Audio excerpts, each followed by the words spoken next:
Hello and welcome to my YouTube channel. I've just watched Celtic complete a 0-0 draw out in Norway to secure passage to the next round of the Champions League qualifiers. They'll now play AEK Athens after a 0-0 draw in Norway, 3-1 win in aggregate after the home win last week. All in all, it was a good performance from Celtic.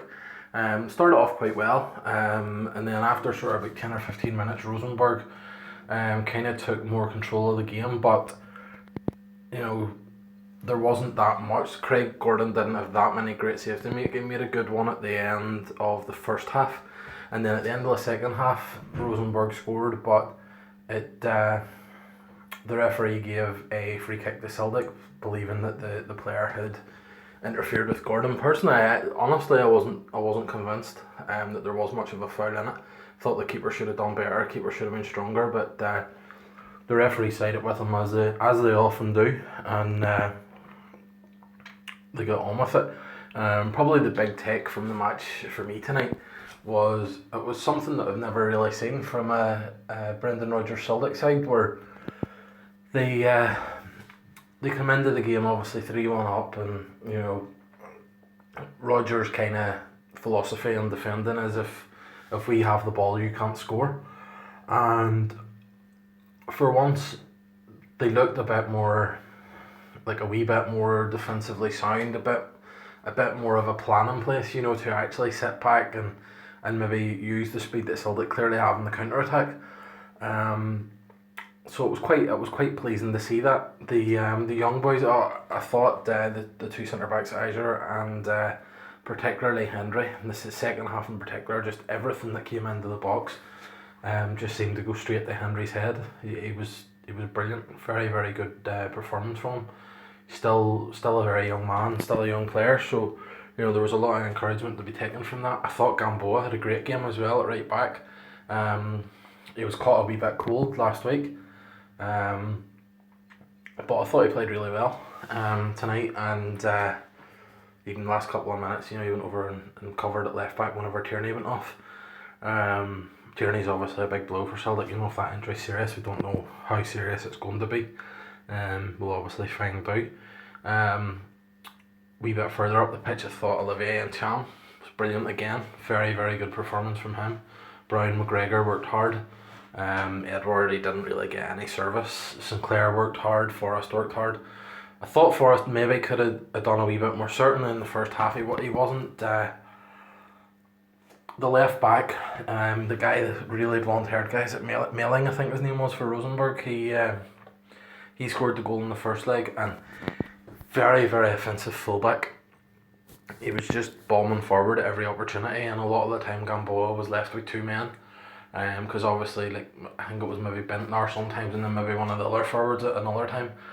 Were drifting out left, and they were using like a crossfield ball, and quite often there was two men, and Gamboa had to look after both of them, while Forrest was maybe 10 yards further up the pitch, and I thought he could have maybe done a wee bit more to support in that, but he does what he does. A lot of pace in the counter, willing to take men on, but I do think as the game went on he did get better, but I do think early on he could have done more to help Gamboa. I think overall, can't imagine that Brendan Rodgers will be annoyed about tonight's performance. They drew 0-0.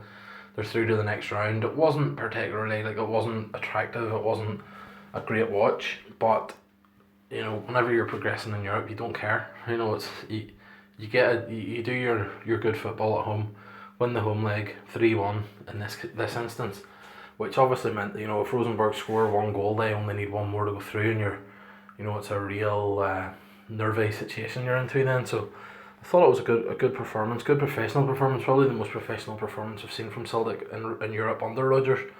A lot of the time, as I say, they don't seem to know how to defend. It's if Celtic have the ball, it's fine, but whenever the opposition have the ball, they're all over the place. They're exposed, and certainly in the group stages last season and the seasons before, they were getting some wild hammerings because they didn't know how to defend. It was like a deep blocking instinct. And I saw signs of that tonight. Now, what I would say is Rosenborg are a far, far, far cry from Barcelona, PSG, Bayern Munich, who absolutely destroyed Celtic over the last 2 years in Europe.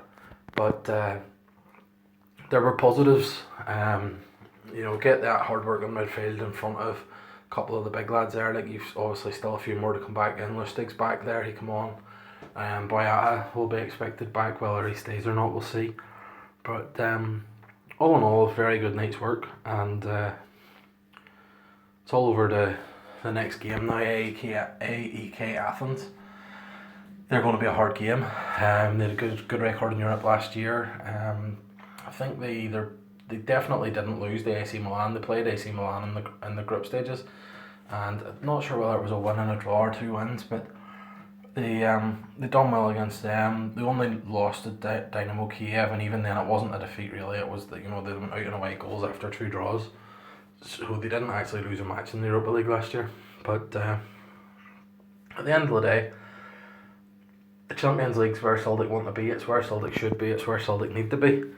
And if you can't beat AEK Athens, then you don't deserve to be there. The things have tightened this year.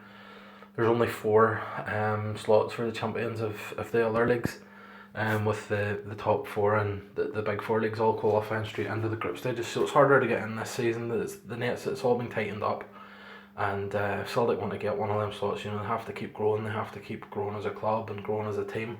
And so far, they haven't really improved a great deal in terms of personnel, but they haven't really lost anybody important either, with just Stuart Armstrong, the only one. So AEK Athens will remain positive. I think the first leg is at home next Wednesday night, and then it's Athens the following Tuesday. So 2 massive games for Celtic, and then obviously even if they come through that, they still have another massive game to go. But so far so good. 3 wins and a draw from the 4 European Champions League games so far, and I think there's definitely plenty to be happy about, and the club look like they're going the right way. Thanks for listening, and you can subscribe on the button down to the right of this bottom right of this video. Thank you.